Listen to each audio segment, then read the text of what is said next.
மாண்புமிகு அட்மினிஸ்ட்ரேட்டர் என்று ஆங்கிலத்தில் அழைக்கப்படுகிற தலை சிறந்த நிர்வாகியாக தன்னுடைய உழைப்பால் உயர்த்தி நம்முடைய எடப்பாடியார் அவர்களிலிருந்து அத்தனை பேரும் பாராட்டுகின்ற நல்ல பணியாற்றுகிற அன்பு தம்பி உதயகுமார் அவர்களே,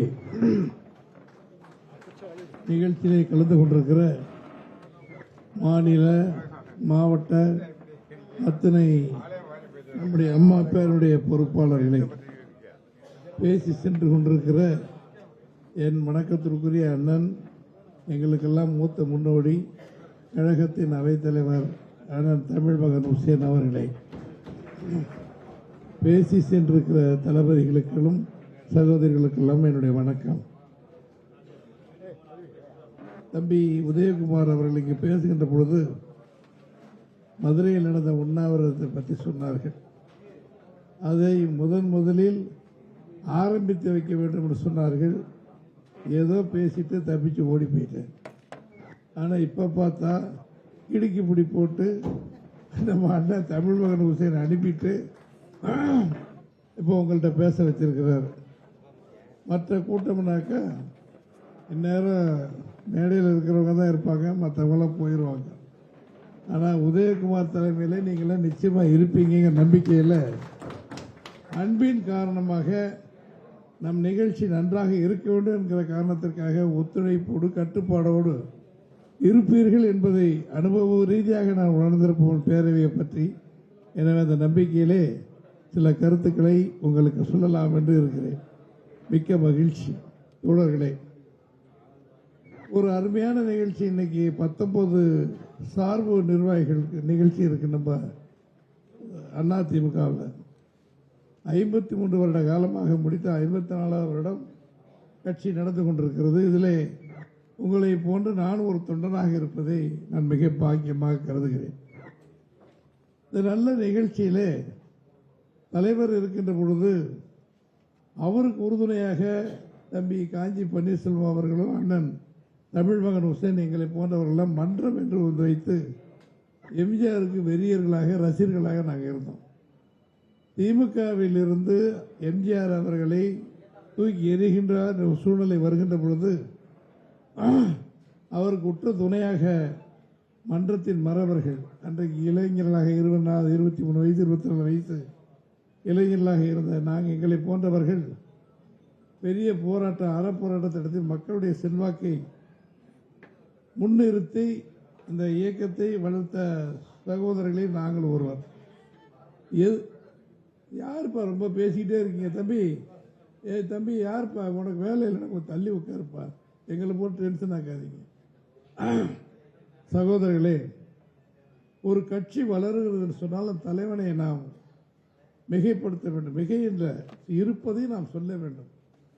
அதைத்தான் உங்கள் தீர்மானத்தில் தம்பி உதயகுமார் அவர்கள் புரட்சி தமிழரை பற்றி அழகாக சொல்லியிருக்கிறார். ஒரு வார்த்தை கூட மிகைப்படுத்தல, அத்தனை உண்மை. இளைஞராக இருந்திருக்கிறார், தொண்டராக இருந்திருக்கிறார், எல்லாத்தையும் மதிக்கிறார். அவரை நாம் உருவாக்க வேண்டும், 26 முதலமைச்சர் ஆக்க வேண்டும் சொல்வது உதட்டளவிலே பேசுகிற வார்த்தை அல்ல, அத்தனையும் உள்ளத்திலிருந்து வருவது. அதற்கு பேரவை பக்கபலமாக இருக்கிறது என்று சொன்னால் சத்தியமான வார்த்தை, அதில் மாற்று கருத்தே இல்லை. இதுல நான் முதல்வர், நீ முதல்வர், நீங்க தான் முதல்வர், நான் போட்டி அக்கா தப்பா கூட நினைச்சுக்கணும் வளர்மதி அம்மாவை பார்த்து சொன்னார். எவன் வந்தாலும் புரட்சி தலைவி ஆட்டவோ அசைக்கவோ பேரவை ஆசைவோ அசைக்க முடியாது. இது பேரவை அவ்வளவு ஸ்ட்ராங் ஆகி போச்சு. ஏன்னா மாவட்ட செயலருக்கு அடுத்து மாவட்ட செயலர் தகுதியானவர்கள் தான் நீங்க இங்க இருக்கிறீங்க, எனக்கு தெரியும். இப்ப எடுத்து கொடுத்து பாருங்க, நாங்க எப்படி நடத்துறோம் பாருங்க. என்ன நீங்க 82 பேர் வச்சிருக்கீங்க, நாங்க பாருங்க எப்படி நடத்துறோம்னு ரெடியா இருக்கீங்க. கொஞ்சம் பொறுமையா இருங்க, அடுத்த சான்ஸ் உங்களுக்கு எல்லாம் வரும், எல்லாத்துக்குமே வரும். இது மிகைப்படுத்தி பொய்யா வார்த்தைகளும் வேற ஏதோ தப்பா சொல்ல வேண்டிய அவசியமே இல்லை. உழைப்புக்கு உயர்வு உண்டு என்பதற்கு தம்பி தான் உதயகுமார் தான் அதுக்கு மூல காரணம். என் மகனுக்கு அவர் சீனியர், தியாகராஜா கல்லூரியில் என் மகன் படிக்கிறான். அப்போ அவர் சீனியர் MA படிக்கிறார், BA படிக்கிறான். அந்த காலத்திலேருந்து நான் பார்த்துக்கிட்டு இருக்கேன். உயர்வுகள் எப்படி வருதுங்கிறது அவருடைய உயர்வை நான் நேருக்கு நேராக பார்த்தேன். அவர் என்னை பற்றி சொல்கிறாரு, மற்றவங்களை பற்றி சொல்கிறாங்க, அது வேறு. ஒரு சின்ன பிள்ளையாக இருந்து அரசியல் பின்புலமே கிடையாது. ஒருத்தன் வர்றதுன்னா மாமா அமைச்சராக இருக்கணும், மச்சான் கட்சியின் தலைவனாக இருக்கணும், அது இருக்கணும். இப்போ இங்கே கூட தம்பி KAK அண்ணன் அவருடைய அன்பு மகன் முகில், அன்பு என்னுடைய சகோதரர் அருமை தம்பி ஜெயக்குமாரோடைய மகன் தம்பி ஜெயவர்தனன், அதே போன்று என்னோட எம்பிஆர் நிறைகுலத்தான் அவருடைய மகன் காஞ்சி பன்னீர்செல்வம் போன்றவர், இன்னும் நிறைய பேர் இங்கே உதாரணம் சொல்லலாம். இவர் யார் சொல்லுங்க, STS எங்க அண்ணன் செல்வம் இங்கே எங்கே போயிட்டாரா அண்ணன், இவர் KAK அண்ணனுக்கு STSக்கு தான் போட்டி. யார் மூத்தவர்கள், யார் அம்மா எம்ஜிஆர் தலைவர் நெருங்கி இருக்காங்கன்னா அதில் 2 பேருக்கு பேரலல் 100க்கு 100 மார்க் எடுப்பாங்க. அவர் ஒரு கருத்து சொன்னால் இவங்க அப்பா ஒரு கருத்தை சொல்லுவார். அண்ணா நீங்கள் என்ன சொல்கிறீங்க KAK பாரு, அவர் STS மாற்றி சொல்லுவார். அப்புறம் அவர் அந்த மக்கள் வில் பவரோட எம்ஜிஆர் அடிச்சுட்டு போயிடுவார். அந்த மாதிரி இருந்த அந்த வீரர்களுடைய குழந்தைகள் இன்றைக்கு 2வது வாரிசாக இங்கே வந்திருக்காங்க. பல்வேறு தலைவர்கள், மதுரை சரவணன் பற்றி சொல்லும்போது வல்லபாய் பட்டேல் என்பது சொன்னீங்களே, அங்கேயா நரேந்திர மோடிஜிக்கு அதுங்க அங்கங்கே ஒரு வாரிசுகள் உருவாகிருக்கீங்க. அதனால் இது இறைவன் நமக்கு கொடுக்குற பரிசுகள். என்னுடைய வாழ்க்கை அனுபவத்தில் சோதனைகள் எப்படி என்னமே எதுவுமே கிடையாது. 72 கட்சியை ஆரம்பிக்கிறார் எம்ஜிஆர். கருணாநிதி தீய சக்தி, இந்த நாட்டில் இருக்கக்கூடாது, ஒரு மோசமான கட்சி திமுகன்னு சொல்லி ஆரம்பித்து அவருடைய கட்சியில் ஆட்சியில் நடந்த ஊழலை சொல்லி தேர்தல் நிற்கிறார். அப்போ திரு மாயத்தேவர் அவர்கள் அங்கே வேட்பாளர். நாங்கள்லாம் அவரோடு சேர்ந்து உறவினர்கள் எல்லாத்துக்கும் இளைஞர்களாக இருந்த காரணத்தினால, இந்த மன்றத்தில் இருந்த காரணத்தினால இரவு பகலாக உழைத்து அதன் மூலமாக புரட்சித் தலைவரோடு நெருங்கி பழகின்ற வாய்ப்பு அந்த நேரத்தில் ஏற்பட்டது. அதே போலவே அம்மா அவருக்கு பிறகு வரும்போது கொள்கை பரப்பு செயலராக இருந்தாங்க கட்சியில். அப்போ கூப்பிட்டு சேடப்பட்டி முத்தையான்னு மாப்பிள்ளை வந்திருக்காரு, இவர் துரைராஜ் மகன், இவர் முன்னாள் அமைச்சர், மருமகன். அவர் எனக்கு மருமகையா மோசமான சரம். துரைராஜ் அமைச்சருடைய மகன் அவர், எனக்கு மருமகன், அவருக்கு மாமனார். அதனால அவரு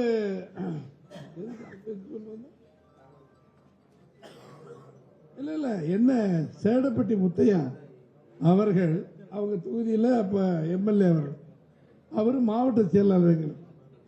அவர் கூப்பிட்டு இப்ப எப்படி நம்ம எடப்பாடியார் ஒவ்வொரு தொகுதிக்காக புறப்படுறன்னு சொல்லி சுற்றுப்பயணம் சொல்லியிருக்காரு இல்லையா, மறுபடியும் மாற்றி அமைக்கலாம்னு சொல்லியிருக்காங்க. அதை தான் தம்பி உதயகுமார் சொன்னார். கோயம்புத்தூரில் ஆரம்பித்த நிகழ்ச்சி 134 தொகுதிக்கும் வருகிறேன் என்று சொல்லியிருக்கிறார். அதே போல புரட்சி தலைவர் சீரோடு சிறப்போடு பெரிய நடிகராக இருந்து முதலமைச்சரானதுக்கு பிறகு தனக்கு வாரிசாக கொள்கைகளை எடுத்து சொல்வதற்கு ஒருத்தர் வேணுங்கிறத நம்ம அம்மாவை தேர்ந்தெடுத்தார்கள். இயற்கையாகவே கொள்கை பரப்பு செயலரான மாண்புமிகு அம்மா அவர்கள் ஒவ்வொரு மாவட்டமாக சுற்றிக்கிட்டு வராங்க. அப்போ திரு சேடப்பட்டி முத்தையா அவர்களை அழைத்து திண்டுக்கல்ல ஒரு கூட்டம் போடுங்க அப்படின்னு மதுரையில் போட்டுறாங்க ஹெட் குவார்ட்டர்ஸ். அப்போ மாவட்டம் பிரிக்கல, நாம் நகர செயலராக மக்களால் தொண்டர்களால் தேர்ந்தெடுக்கப்பட்டு இல்லை திண்டுக்கல்லே போட்டிருக்கேன்னாங்க. அப்போ யார் இருக்கிறான்னு நகர செயலராக திண்டுக்கல் சீனிவாசன் இருக்காருன்னா எங்களெல்லாம் தோட்டத்துக்கு கூட்டிட்டு போயிருந்தார் சேடப்பட்டி முத்தையா அவர்கள். என்னையா நல்லா நடத்துவியா கூட்டத்தை அப்படின்னாரு. ஏற்கனவே 72 தேர்தல் அவங்களோட இருந்தனால இவனா எனக்கு தெரியுமே, இவனை எங்களோட தானே இருந்தான் அப்படின்னு சொல்லி ரொம்ப அருமையாக பேசினார். இயற்கை தெய்வத்தின் அமைப்போடு ஒரு 50,000 பேர் 80க்கு முன்னால் அந்த 80-82 நடக்குதுன்னா பயங்கர வரலாற்று சிறப்பு மிக்க கூட்டம். வேலூரில் கோட்டை மைதானம் இருக்கிற மாதிரி திண்டுக்கல் ஒரு கோட்டை இருக்கு, அது கீழே போட்டு வரலாற்று சிறப்புக்கு தலைவர் வந்தால் எப்படி இருக்கும் அப்படி கூட்டம். அது முடிஞ்ச பிறகு அம்மா போய் தலைவர்கிட்ட சொல்லியிருக்கிறாங்க. மிக பெரும்பாலான கூட்டத்தில் திண்டுக்கல் கூட்டம் தான் எனக்கு சிறப்பாக இருந்துச்சு. அவர் தான் திண்டுக்கல் சீனிவாசன் நடத்தினார், சேடப்பட்டி முத்தையா இருந்தெல்லாம் பண்ணாங்க.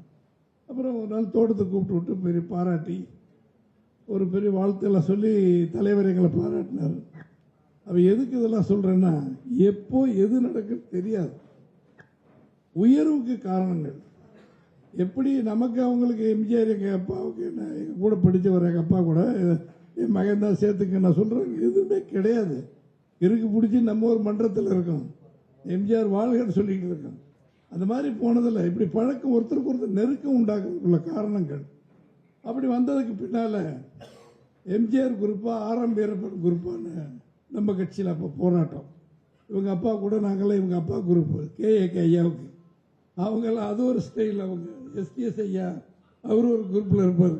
நாங்கள் அவர் ரெண்டுக்கு நியூட்ரலாக இருப்பார் கேஏகே ஐயா. ஆரம்பி அவர் ஒரு குரூப். எங்களுக்குலாம் இது பழைய விஷயங்கள் தெரியாது. அப்படி இருக்கும்போது அம்மா வரக்கூடாதுன்னு சொல்லி எதிர்ப்பு பண்ணவர் ஆரம் வீரப்பன் அவர்கள். நாங்கள்லாம் அவருக்கு எதிர்பார்த்து அம்மா தான் வரணும், எல்லாத்திலும் முதன்மையாக வைக்கணும். நாங்கள் ஒரு குரூப்பு. அதனால் எங்களுக்கு குரூப்புனா எங்களுக்கு தலைவர் அம்மா. அப்போ எங்களுக்கு வர சொல்லியதுன்னா இப்போ அப்பா கிட்ட பணம் வாங்கணும்னு அம்மாட்ட போய் பேசுவோம்ல. அப்பா திட்டுவாருமா, காலேஜுக்கு பணம் கட்டணும், அது கட்டணும்னா கொடுப்பாங்க இல்லையா. அந்த மாதிரி எந்த பிரச்சனைனாலும் நாங்கள் துருவோம் அம்மா. அவங்க போய் சொல்லிடுவாங்க, நாங்கள் கோல் போட்டு வந்துடுவோம். அப்படித்தான் இந்த வாழ்க்கை அரசியல் எல்லாம் முன்னேறி வந்தது. நீங்கள் இப்போ ஒரு தீர்மானம் இங்கே போட்டிருக்கீங்க, 3 தீர்மானம். அதில் முதல் தீர்மானத்தில்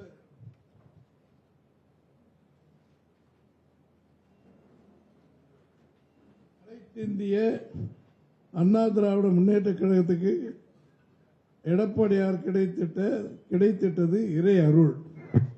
புரட்சி தலைவர் தமிழர் ஐயா எடப்பாடியாருடைய தலைமையின் கீழ் பணியாற்ற கிடைத்திட்ட வாய்ப்பு கழக உடன்பிறப்புகள் ஒவ்வொருவரும் பெற்ற வரம். இது அண்டர்லைன் பண்ணணும், சாதாரண விஷயமே இல்லை, பெரிய விஷயம். அவருக்கு வந்திருக்கு பார்த்தீங்களா இந்த ஐடியா. ஒவ்வொருத்தருக்கும் ஒரு வரங்க. அது இந்த மேடையில் இந்த இடத்துல உட்காந்துருக்கிற சாதாரண விஷயமே இல்லை. இவங்க அப்பா எஸ்டிஎஸ் ஐயா, ஆரம் வீரப்பன், இவர் ராஜாராம், ஒரு 10 பேர் தான் உள்ளே நுழைய முடியும். இரும்பு கோட்டை மாதிரி தலைவர் உள்ளே இருப்பாங்க, நாங்கள் வெளியே இருப்போம். நாங்களாம் அங்கே கிடப்போம் அந்த வாட்ச்மேன் இருக்கிற இடத்துல. அதுக்கு விட மாட்டாங்க. அதனால் இன்னைக்கு நம்மெல்லாம் இங்கே உட்காந்துருக்கோன்னா இதெல்லாம் வரம், அருள். உண்மையிலே அந்த சக்திகளுடைய அந்த இது ஆசிகள் இருக்கிறனால தான் நம்மெல்லாம் இங்கே இருக்கிறோம். என்னை போன்றவங்களுக்கு கிடைச்ச ஒரு வரமாக நான் கருதுகிறேன். அந்த வார்த்தையை போட்ட தம்பி உதயகுமார் அவர்களுக்கு வாழ்த்துக்கள், நன்றிகள். அது ஒரு எடுத்த உடனே ஒரு தலைவனை புகழ்கிறது விளையாட்டு கிடையாது. முதல் தீர்மானத்தில் முதல் வரியிலே அவர் கிடைத்தது நம்ம இறை அருள். அது உண்மை, நான் எல்லா இடத்துலையும் சொல்லுவேன். ஆனால் நமக்கு கிடைச்சிருக்கிறது ஒரு வரம். இன்னைக்கு அகில இந்திய ஒரு சினிமா நடிகர் தலைவர் போட்டுக்குவாங்க, நரசிம்மன், அகில இந்திய குச்சி ஓமக்குச்சி அவர் சங்கம்னு போட்டுக்கலாம். ஆனால் இந்த கட்சியில் நம்ம இருக்கிறோம்னா இது நமக்கு பெருமை. அதுதான் பிரச்சனை. எவன கட்சி ஆரம்பிச்சுக்கலாம், மாவட்டம் மாநிலம் மாவட்டம்னு போட்டுக்குவான்.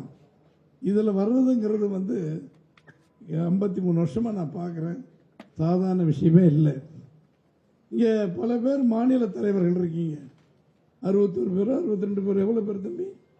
61 பேர், 82 மாவட்ட செயலாளர். எங்கே ரோட்டில் போடுறவங்கெல்லாம் கிடையாது. நீங்கள் மாவட்ட செயலாளர் பரிந்துரை, முக்கியமானவர்கள் பரிந்துரை இல்லைன்னா இங்கே வரவே முடியாது. யார்கிட்ட போய் மண் எடுக்க முடியாது. எடப்பாடியார்கிட்ட எடப்பாடியார் சொன்ன உடனே போட்டுருவாரா? எத்தனை டெஸ்ட் வைப்பாருன்னு நமக்கு தெரியாது. அவ்வளவு பண்ணி மாநிலத்துக்கு போடுறது, இணை போடுறது, துணை போடுறது, தலைவராக போடுறது, துணைத் தலைவராக போடுறது, ஒவ்வொருக்கும் ஒரு கேட்டகரி வச்சிருக்காரு. அப்படி பண்ணி மாவட்ட செயலாளர் உங்களை அங்கீகரிக்கிறதுக்கு கட்சி மாவட்ட செயலாளர் ஒத்துக்கணும். யாரும் நிச்சயமா எதிராக இருக்கிறவங்களுக்கு இந்த பதவி இருக்காதுன்னு நினைக்கிறேன்.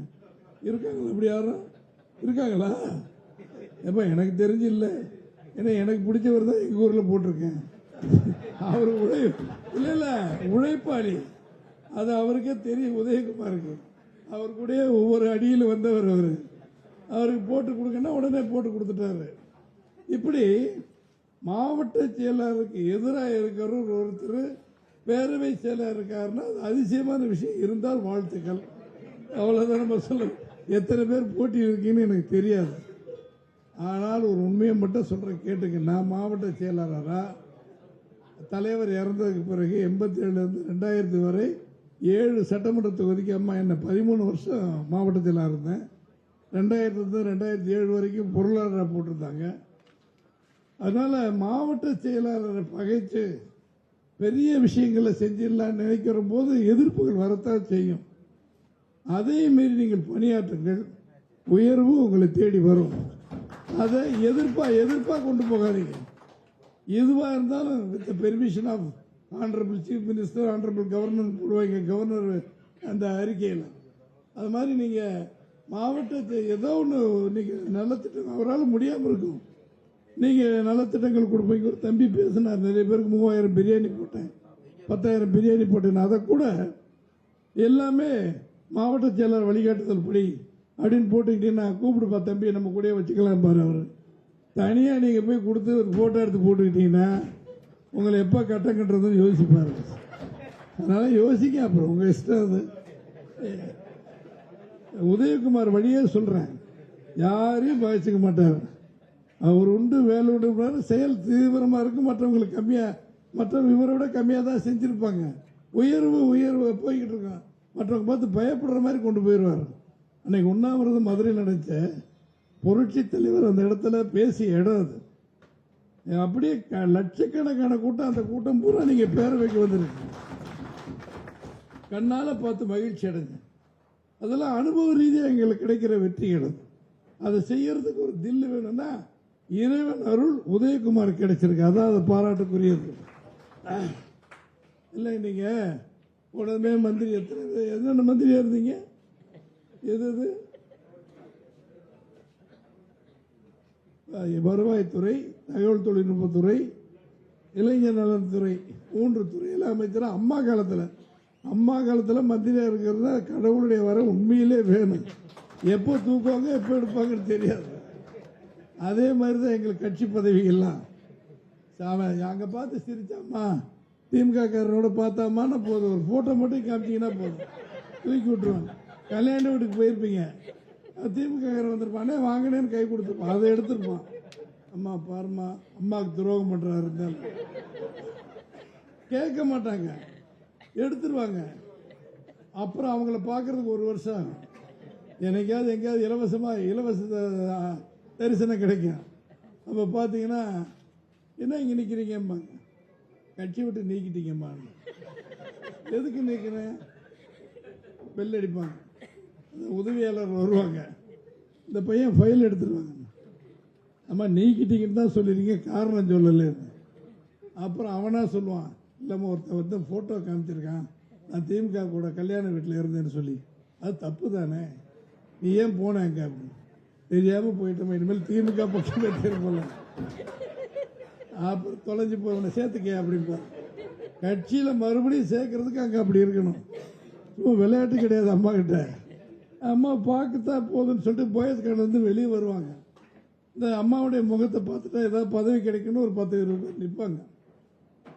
கோட்டையில் அம்மாவுக்கு பேசுறதுக்கு பொருளாளர் முறையில் அங்கே சந்திக்கிருக்கோம். பேர்லாம் அந்த பிஏக்கள் குறிச்சிட்டு வருவாங்க, யார் யார் நின்றாங்க. அம்மா வீட்டில் இருந்து கோட்டை வரைக்கும் அந்த ராணிமேரி கல்லூரி அங்கே நின்று அதில் ஒருத்தர் பேரை சொல்லி, ரொம்ப திருடனா இருக்கான் சீனிவாசன், எப்போ பார்த்தாலும் ராணிமேரி கல்லூரிட்டே நிற்கிறான், வேற இடமே கிடைக்கல அவனுக்கு. என்னம்மா சொல்றீங்க? என்ன அது பெண்கள் இருக்கிறானா, இந்த நாய் அங்கே போய் நிற்கிறானு. ஏம்மா உங்க கவனம் அவனுக்கு படுன்னு நினைச்சு நிற்பாமான்னு. I never admitted, I am not like it. இங்கிலீஷில் தான் பேசுவாங்க. சரிம்மா ஒரு தடவை மன்னிச்சிருங்கம்மா. அப்புறம் அவங்க அதெல்லாம் சொன்னால் கேட்க மாட்டாங்க. அவங்களுக்கா மனசு வந்து சேர்க்கும் போது கூப்பிட்டு இனிமேல் அங்கெல்லாம் நிற்பியான்னு கேட்பாங்க. தப்பு கட்சியில் ஏதாவது பேர் போடாமல் போட்டிருப்பாங்க, நீக்கியிருப்பாங்க. இல்லைம்மா அது சொல்கிறதுக்கு தான் நின்று அப்புறம் சமாளிப்பாங்க.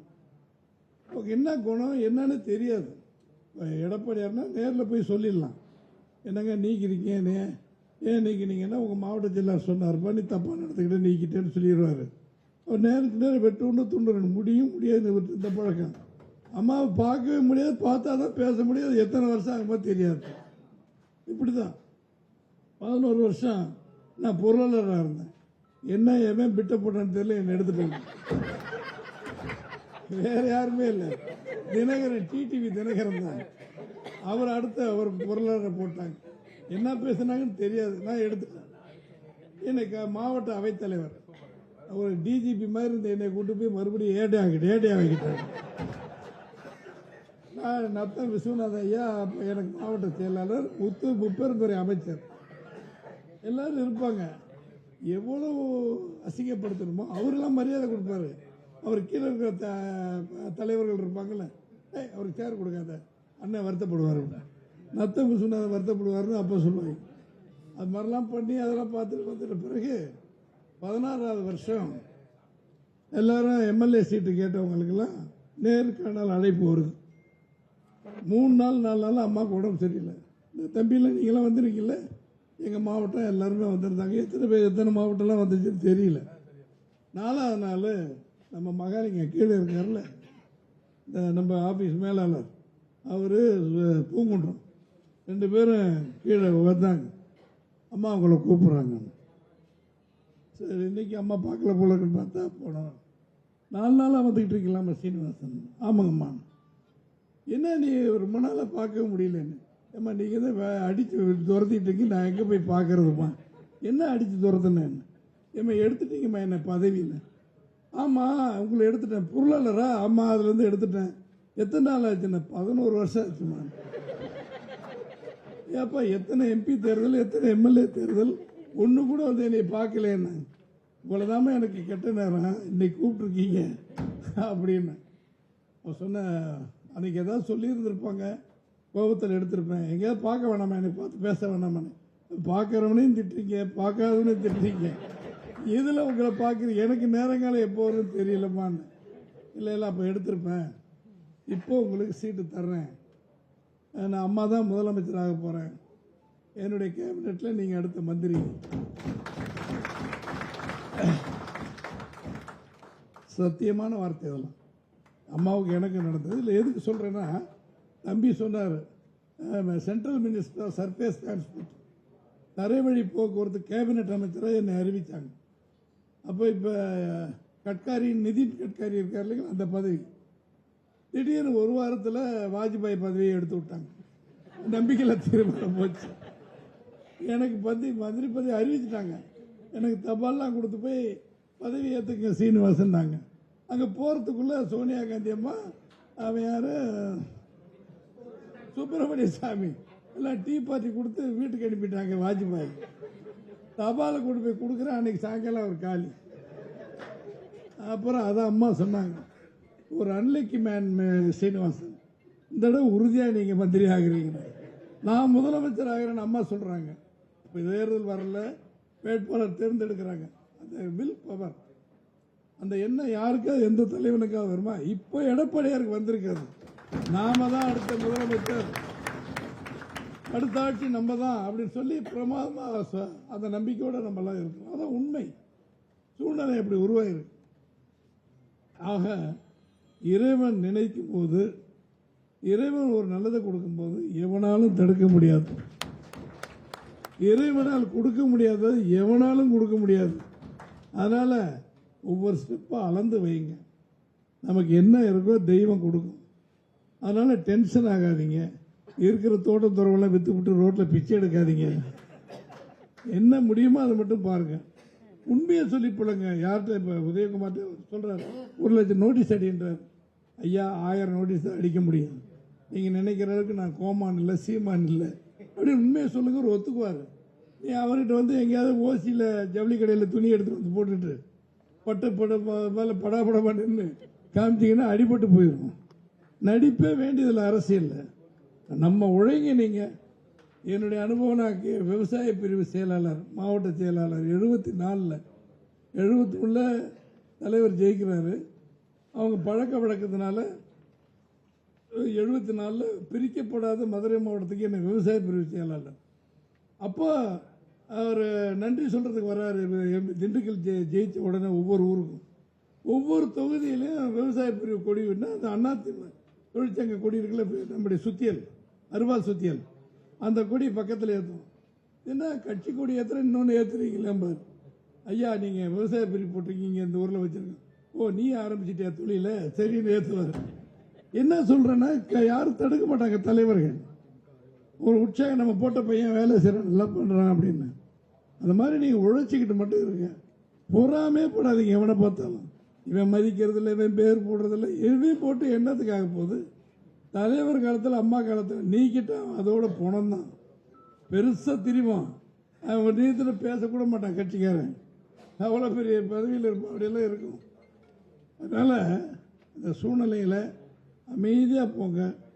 இறைவன் நம்ம ஜெயவர்தன்லாம் எம்பியாக இருந்தார், மறுபடியும் நின்று வெற்றி வாய்ப்பு இழக்கிறார். மறுபடியும் அவர் உற்சாகமாக இருக்கார். அவர் அப்பா பார்த்தீங்களா, டிவி சின்னத்தை சீமானு கொடுத்துருக்காங்க. இவங்க அப்பா கொடுத்துருந்தா தான் நல்லது. எப்போ பார்த்தாலும் அருமையாக பேசுவார். கட்சியினுடைய கொள்கைகளை எடப்பாடியார் சார்பில் அவர் சொல்லிக்கிட்டு இருக்கார். உற்சாகமாக இருக்கணும். பல பேர் மாவட்ட செயலாளர் இருந்திருப்பீங்க. பிரபாகரன் எங்கே அந்த போய் மனம் தளர்ந்துடாதீங்க, உட்காருங்க. இல்லை, எல்லாமே நம்ம தேடி வரும். நீங்கள் மாவட்ட செயலாளர் இருக்கும்போது நான் பார்த்துருக்கேன், எம்பியாக இருக்கும்போது பார்த்துருக்கேன், இப்பவும் பார்த்துக்கிட்டு இருக்கேன். கொஞ்சம் சோர்வு தெரியுது. சோர்வே வேணாம், வாங்க பார்த்துக்கலாம். ஏதோ ஒரு கேட்டேன், 11 வருஷம் கஞ்சி இல்லாமல் கிடந்தேன் நான். அதனால் இறைவன் எப்போ செய்வாரோ எல்லாம் பண்ணுவார். இன்னைக்கு இருக்கிற சூழ்நிலை நம்ம கட்சியை பொறுத்த வரைக்கும் இளைஞர்கள் இல்லை. உண்மையாக எல்லாரும் பக்கம் பேசுகிறாங்க. 82 மாவட்டத்திலையும் மாவட்ட செயலாளர் கூட்டத்தை மாண்புமிகு எடப்பாடி ஐயா நடத்தினார்.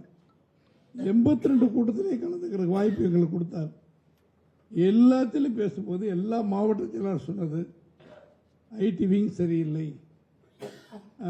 இது பாசறை சரியில்லை, இளைஞரணி சரியில்லை, மாணவர் அணி சரியில்லை.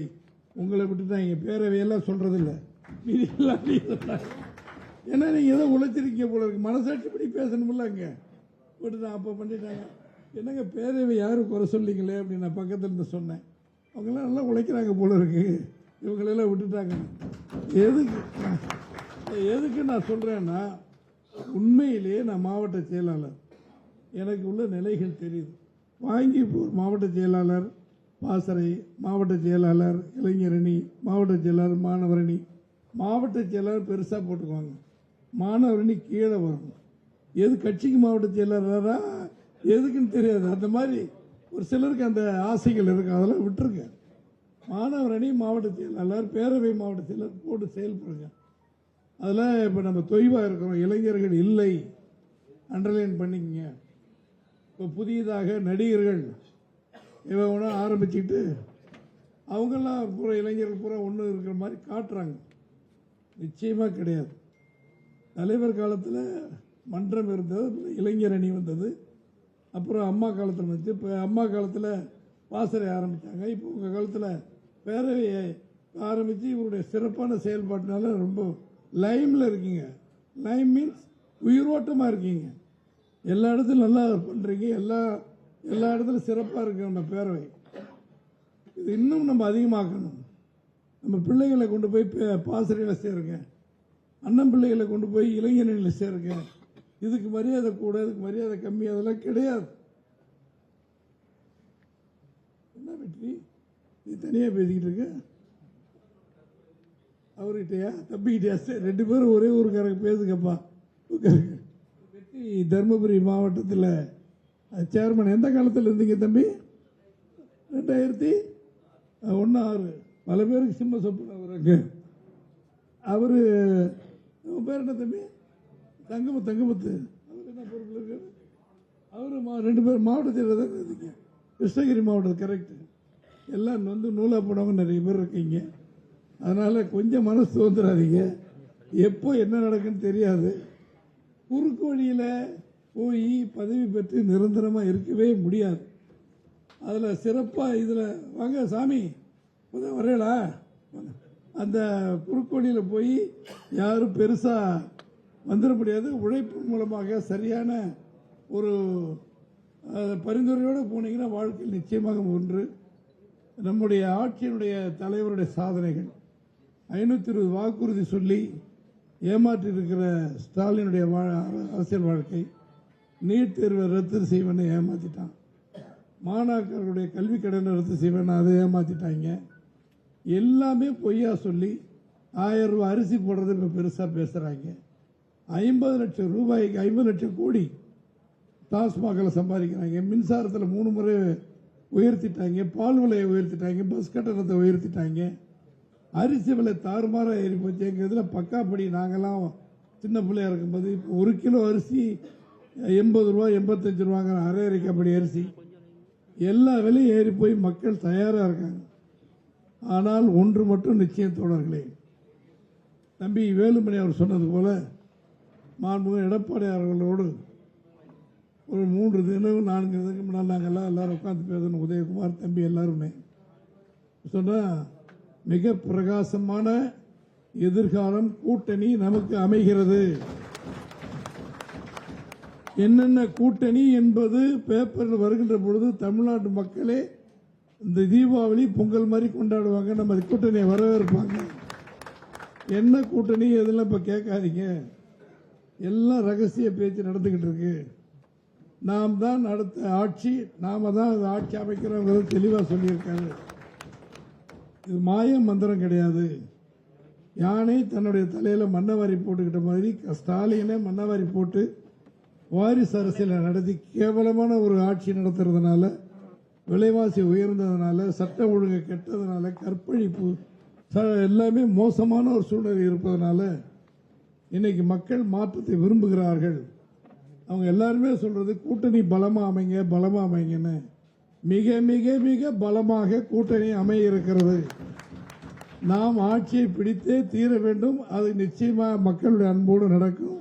அதற்கு நீங்கள் உறுதுணையாக இருக்கணும். என்ன காரணம்னா, புதியதாக இப்ப நம்முடைய எடப்பாடியார் அவர்கள் இந்த பூத் கமிட்டி 9 பேர் நியமிக்க சொல்லியிருக்கார். அதை பல பேர் சவாலாக எடுத்துக்கிறாங்க. நம்மளால கிளை செயலர் நாங்கெல்லாம் போன பல பஞ்சாயத்துக்கு நாங்கள் இவனை சேகர் பையில கூட்டிகிட்டு, என்னங்க நான் தான் செயலாளர், இன்னொருத்தர் போய் செயலாளரை போட சொல்றீங்க. அட உனக்குன்னே நீ இரியா, உன் மகனை கூட போட்டுக்கலாம், எவனை உழைக்கிறேன்னா போட்டுக்கலாம். அப்படிலாம் முடியாதுங்க.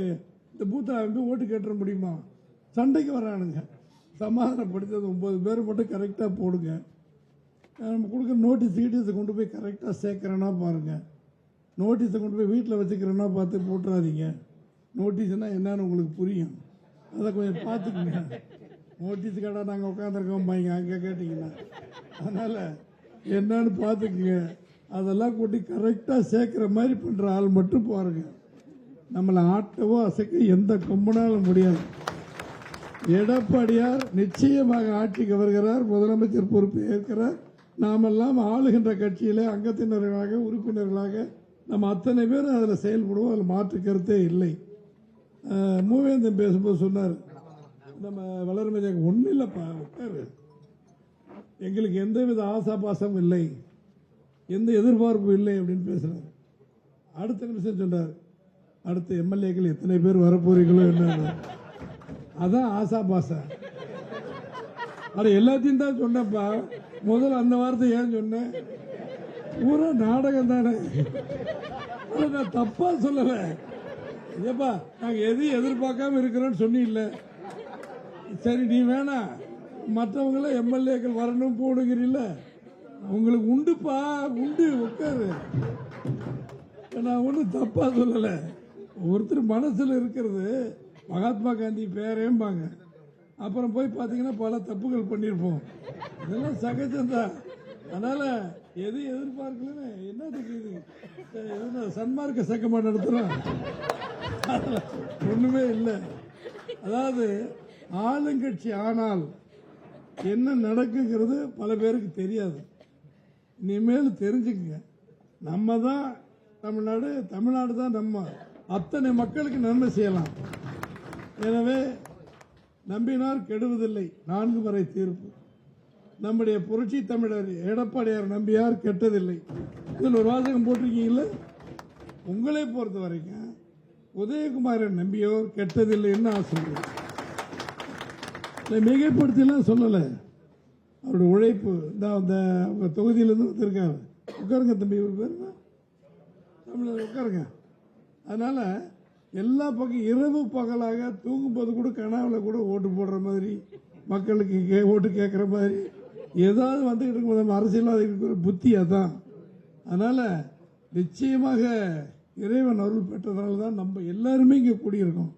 எல்லாருமே கடவுள் அருள் பெற்றவங்க தான் இங்கே நிற்கிறோம். நம்ம மாளிகைன்னா சாதாரண எம்ஜிஆர் கடவுள், அம்மா கடவுள் இருந்த இடம். எனவே இந்த திருடர்கள் திமுக ஆட்சியுடைய கொள்கைகளை எடுத்து சொல்லுங்க. அந்த பூத் கமிட்டியை மட்டும் கரெக்டாக அமைங்க. எவன் சிபாரிசு வேணாம். உண்மையாக உழைக்கிறவன் அந்த பூத்துக்கு போகிறவனை பற்றி கரெக்டாக பார்த்துங்க. அது மட்டும் பண்ணுங்க. மீதியெல்லாம் மற்ற நான் பார்த்துக்கிறேன்னு சொல்லிட்டாரு எடப்பாடியார். அதை நீங்கள் நிச்சயமாக செய்யுங்க. நமக்கு தூண்டுதலுக்கு குத்துவிளக்கு எரியறதுக்கு எப்போ பார்த்தாலும் அந்த திரியை தூண்டி விட்டுக்கிட்டு இருக்கணும். அதுக்கு உங்களுக்கு தூண்டவே வேண்டியதில்லை. ஊசி குத்திக்கிட்டே இருப்பார் உதயகுமார். எனவே உங்களை வேலை வாங்குகிற பணி வாங்குகிற செயல்களை நிச்சயமாக நீங்களும் இன்னொருத்தர் சொல்லி தான் நடக்க வேண்டிய அவசியத்தில் யாருமே கிடையாது. அவ்வளோ பேரும் பழக்கமானவர்கள் எல்லாரும் எனக்கு தெரியும். இருக்கிறதுல முதன்மையானது மாவட்ட செயலர். அது ஒன்றுனா 1A நீங்கள் இருக்கிறீங்க. 2ஆம் நம்பர்லாம் அப்புறம் பார்த்துக்கலாம். அடுத்து 1A நீங்கள் அடுத்த சான்ஸ் உங்களுக்கு தான் வரும். அதனால் எப்போ நிச்சயமாக இறைவன் நமக்கு என்ன கொடுக்குறோ அது நடக்கும். அதை நல்லபடியாக நம்புங்க.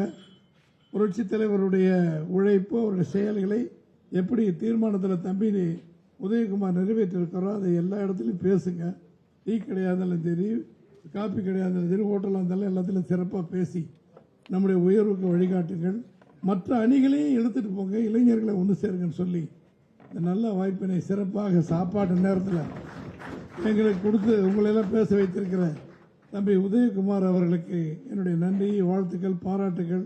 உங்களுக்கும் பாராட்டுகளை தெரிவித்து அன்போடு விடைபெறுகிறேன். நன்றி, நன்றி, வணக்கம்.